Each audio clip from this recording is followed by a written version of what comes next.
Umabot na ng tulong ang GMA Kapuso Foundation sa mga kababayan nating binaha sa Maguindanao at North Cotabato.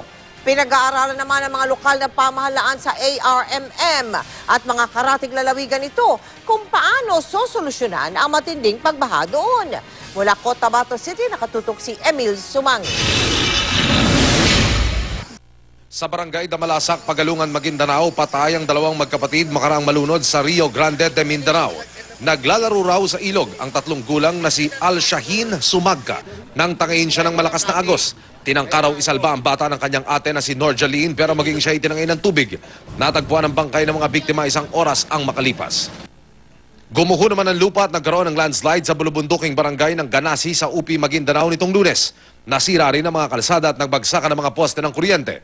Nagpadala na ng mga heavy equipment ang pamahalaan para sa clearing operation sa lugar. Kaya naman bumuo na ng fact-finding team ang pamahalaan para malalimang mapag-aralan at solusyonan ang dekada-dekada ng problema ng malawakang pagbaha sa ARMM at mga karatig na probinsya. That's the very reason bakit ang MINDA nag-hire ng consultant at nagpakandak ng feasibility study how to address this problem. Not only in ARMM, kung hindi pati yung buong areas na affected, North Cotabato. Pinaghandaan at pinaalalahanan naman daw ng Regional Disaster Risk Reduction and Management Council ang mga residenteng nasa flood-prone area gaya ng mga bayan ng Datu Montawal at Pagalungan sa Maguindanao. Pero bago raw pumasok ang tag-ulan, hindi talaga sila nagsagawa ng dredging at hindi raw naglunsad ng flood control projects ang ARMM sa Rio Grande de Mindanao. Dinirect ni Pangulong Aquino na pag-aralan para magkaroon ng long-term solution dito sa problema na to. And in fact, tama rin yung sinasabi ng DPWH, hindi talaga strategic solution yung dredging pati yung dike.